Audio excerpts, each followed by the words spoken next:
Interviews with business owners and veteran executives who share their wisdom and expertise to help you de-stress, free up time, and make more money. Profits of IT.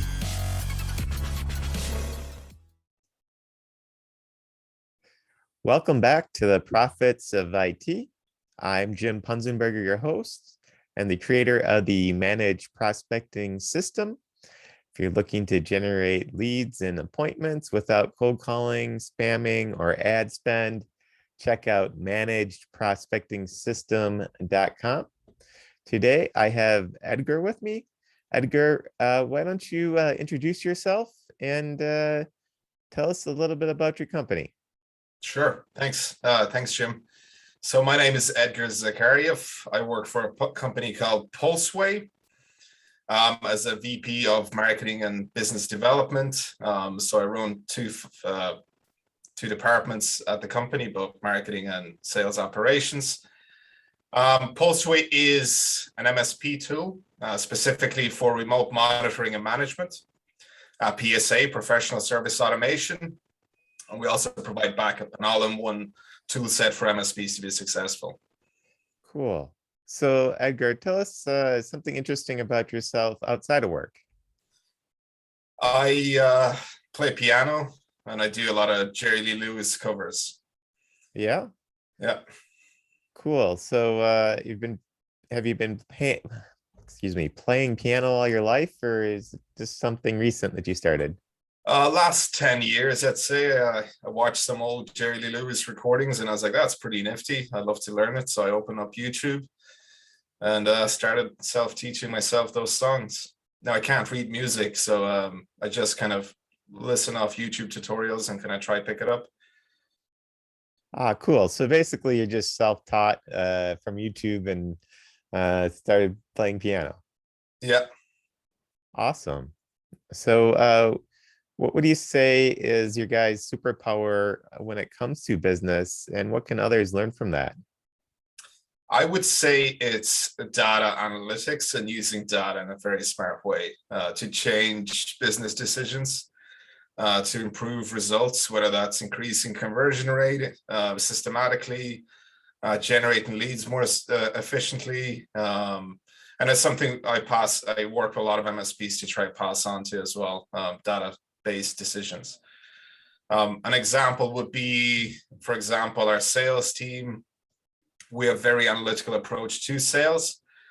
There's a reaction to every action, and there's a process for each action, so which lets us have the same result across each salesperson, regardless of how good or new they are. There's a kind of a maintained, for example, conversion rate or process, conversion to demo, conversion to opportunity, and etc. So it gives us an opportunity to analyze where things are going wrong in a funnel specifically, because it's across the board, where we can tweak and experiment, A/B test the approach a bit. Cool. So if I haven't been implemented, I really haven't done any analytics. Maybe I have an IT business, MSP type, and I want to implement something to use the data that I have available to me in ways that I'm not currently doing it. How would you recommend I go about doing that? Well, I'm going to say lay out the funnel. What does it look like? So if you're having a conversation, if you have a lead come in through your funnel, whether that's through your website, some paid campaigns, referrals, is to think about that process. What does it look like when it first comes in? And then think about what's the correct approach to handling that. So write that out. Okay, so this would be the ideal, email to send out to start the conversation. This is the ideal script and key messaging I want to discuss when something comes in. This is the follow-up if they don't respond. This is the follow-up if they do respond. This is a follow-up if there's a presentation meeting. This is the presentation that I use. So map that out step by step. What happens if, and it doesn't have to be complicated to begin with. It could be just the intro and then a couple of follow-ups. And then some of your key points, whether that's, presenting to value of my business and my services to you, and then track that. what stage is that getting to? What's the response rate to this conversation, to this email? What's the response rate to this call that I've just had with a prospect looking for that service? Track that conversion, and then tweak it, A/B test it. Or if it's not performing, just tweak it. If you don't have the resources to A/B test and you don't have enough quantity, tweak it and see if that has improved. What you'll get is learnings, and you'll try to understand where things are falling apart in that process. And it'll help you rebuild some of the messaging, some of the calls, the pitches you're doing, and keep iterating until it improves.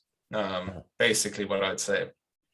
You mentioned maybe not having enough quantity of messages to go off of. What do you think is how many messages do I need, or what quantity of data do I need to make it effective to make a decision from that? I would say upwards of 10 will give you enough basic data. Obviously, the more over time you collect, the better. But those 10, again, the volume of leads, and this is quite common. MSPs don't get a huge volume of lead unless they invest heavily in something, or they have a good methodology for acquiring those. So you can really start off with just 10 responses and see how that went, because you want to fine tune every part of that funnel, so you're not wasting opportunities, especially if you have a low count. But you'll start seeing patterns, especially if you follow the same process. You'll start seeing the pattern. Now, if you keep changing things and things are something different every day, you won't see a long enough pattern to understand why is this applicable, why it's not, because there's some prospects or potential clients could be a one-off, and you don't want, what you don't want to do is throw your conception of it out the window because of one potential client that might be one-off. So you want to collect the data over the most type of prospects and clients that you might get to build that message and communication and strategy. Got it. So I should always, and so the recommendation would be to be A/B testing, or you have how much variance should I have in the in different messages that I'm testing? It doesn't have to be a huge variant. Occasionally, even the smallest of wordings can make a whole of a difference. What I see that works the best, the less length your communication is, the more to the point you are. And something I always tell MSPs is you want to come across in all your communications, you want to come across like you're a consultant. You're not trying to win business. You're not trying to sell them something. You're just a consultant that's an expert in the field that's having a back and forth conversation and advising them. So you want to keep it to the point, remove any of the sales feel to it almost. There's this bad feeling towards someone trying to sell you something. So you want to kind of stay clear, and especially with the way things are shaping, we're seeing less and less of that hard sales approach towards more of a consultative sale approach. Got it. And do you have other tips for me? Assuming that, I'm starting out in this, what other tips do you have for me so that I can be successful in an implementation?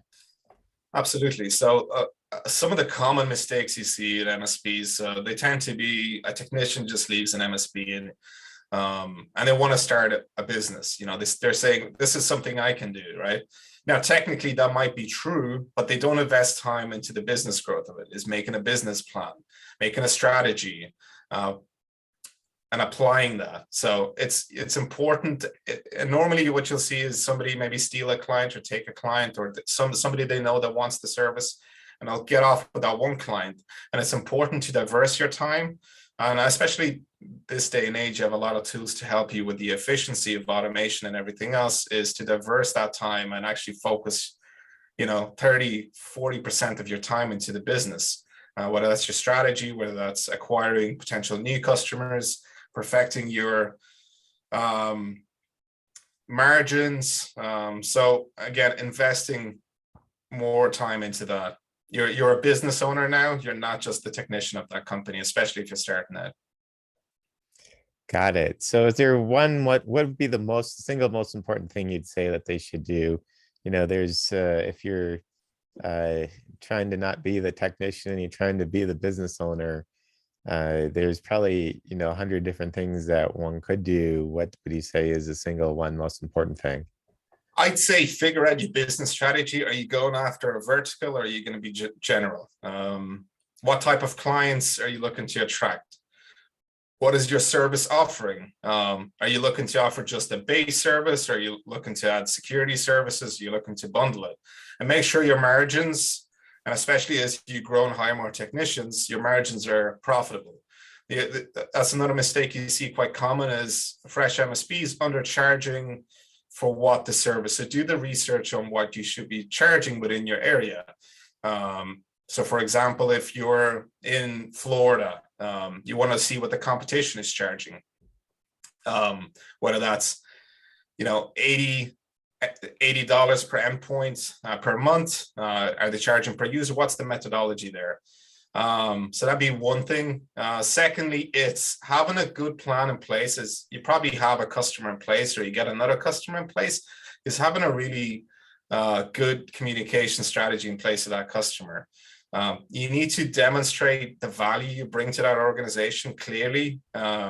So write out your communications, whether that's, I'm going to send a report to my client once per month detailing everything that I've done, something they'll understand and see value. Whether that's organizing a one-to-one lunch meeting with that client. So you're showing face and you're demonstrating what it is that you're doing to that client. And that's another thing that's important. You can be doing a great service to that client, but it's something they won't know about because things are working well. But to them, it'll look like, hey, things are working well. What are we paying you for? So it's always important to over communicate to your client what it is that you're doing on a regular basis. So build out that communication plan. I'm going to onboard a new customer. I'm going to communicate once a month with a big report of all the things that I have done over the last 30 days and things I'm looking to do in the next couple of weeks. Got it. Okay. Any other tips before we wrap up here?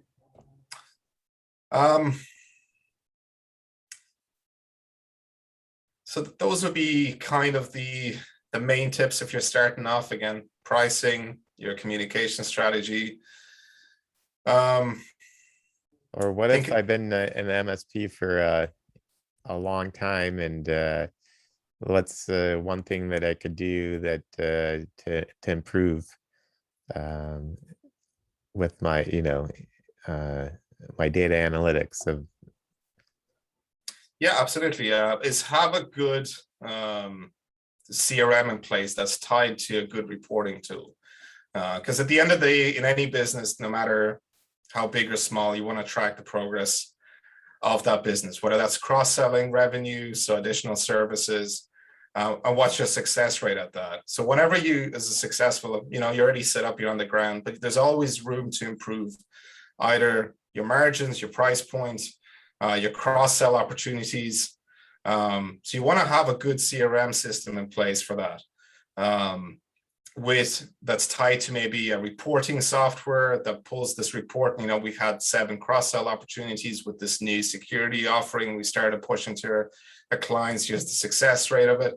Because you want to find out, okay, we're launching a new service, we're launching an additional security service. Is it getting traction? Is it the price point? Is it the offering? Is it the education aspect of it? Are our customers just don't see the particular need of it? Are we not communicating that well to them? So those would be the couple of things there. Got it. Cool. So if somebody wanted to reach out to you, had any questions about this area or about Pulseway, how would what would be a great way for somebody to get a hold of you? Well, they can either reach pulseway.com or they can find me on LinkedIn. LinkedIn. How can you spell your last name for him, please? Yeah, it's Zacharjev.